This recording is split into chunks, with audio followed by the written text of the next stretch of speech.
Let's bring in Congressman Chip Roy. He has officially endorsed Ron DeSantis and Florida Congressman Byron Donalds, who has endorsed President Trump. Welcome to you both. Good to be with you, Kaylee. Good evening, Kaylee. Thank you. You know, Congressman Roy, I want to start with you. Donald Trump, I imagine, watched the announcement, listened to it on Twitter, and his response would be something like, been there, done that, going to do it again. I'm proven. The governor is not. How do you respond to that? Well, first of all, I think it's a great problem to have almost 1 million people crashing the internet. I'd rather have that problem than having no one show up at an event in Iowa and then blame it on the weather.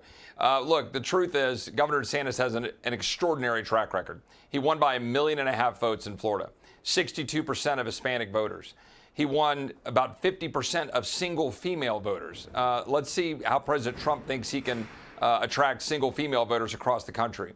The fact is, Governor DeSantis has been attracting people to Florida with net in-migration, with strong support of the police and making sure we stand up to have safe streets, and actually teaming up to help Texas deal with the border crisis that Biden has thrust upon the United States. Governor DeSantis has proven that he's got a track record that works, and the American people are following. And you saw that with the enthusiasm tonight that temporarily broke Twitter, but now they're having a great conversation. You know, Congressman Donalds, I respect you and Congressman Roy both. You both have a 100 Liberty score. That means a 100% record of conservatism. But what would you say to a conservative voter congressman who says, look, DeSantis is the more conservative guy. He signed 6-week heartbeat legislation. He's going after Disney. He's protecting my little baby kindergartner in the classroom from pornography. How do you answer that conservative voter? What I would tell them is something very simple. Ron DeSantis has a great record. I'm a citizen of Florida. I represent the state.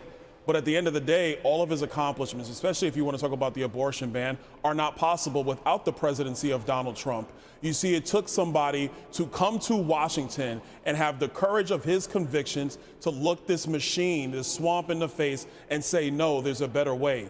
It took somebody to actually show all Republicans how you needed to have a spine strong enough to stand up to the media and to the Democrats up here on Capitol Hill. And last but not least, for those voters who are going to watch this race, Donald Trump has done this job. He did this job in an exemplary fashion. And to be totally blunt, if it wasn't for collusion that we're now seeing in the FBI colluding against his own administration when he was the commander-in-chief, his administration would have been even better for the American people. He's done the job once. We know he can do the job again. And that would be my response to the voters who are going to be watching this race. And Congressman Roy, the flip side of this, so a critic would say, hey, these conservative positions that the governor's staking out legislatively, his signatures are on the bills, that will harm him in a general election on abortion, on Disney, et cetera. How do you answer that critic?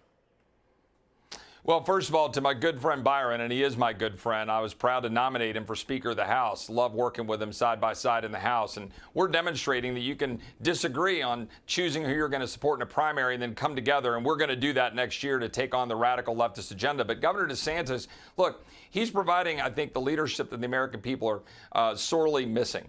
And, you know, to the point that Byron just made about what's going on in D.C. and the president, you know, there were never cruisers before, there were never Trumpers. The Freedom Caucus existed and was getting created before Donald Trump got to town. This is a continuum.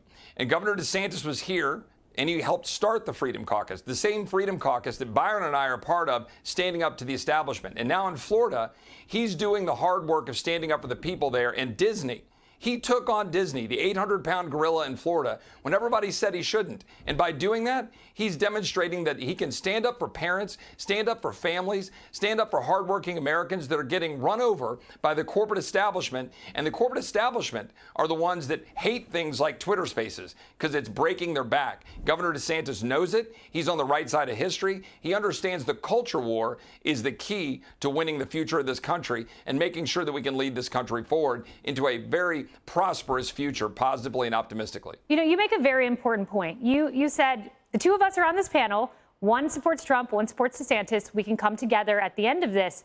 But Congressman Donalds, to you, I don't know if it's a foregone conclusion. Look, the never Trumpers are crazy to me. Why would you not get behind? If you're a never Trumper, you're a pro-Biden individual, really, at the end of the day. But at the same time, what do you say to the only Trumpers, to the voters out there who say, if it's not Trump, I'm out?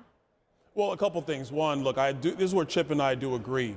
We're going to do our work here on Capitol Hill. This process is going to continue. And when it is done, it is time for our party to unite and get behind our nominee and go win the White House. For the people out there who are Republicans, who have had issues with Donald Trump in the past, I will give you 2 words, and that name is John Fetterman. You see, the Democrats do not care about whether you want to support the nominee or not. They are about victory, and we need to be about the very same thing. Victory, winning. We will hear a lot about that. Thank you both for being here with me. Hey, Sean Hannity here. Hey, click here to subscribe to Fox News YouTube page and catch our hottest interviews and most compelling analysis. You will not get it anywhere else.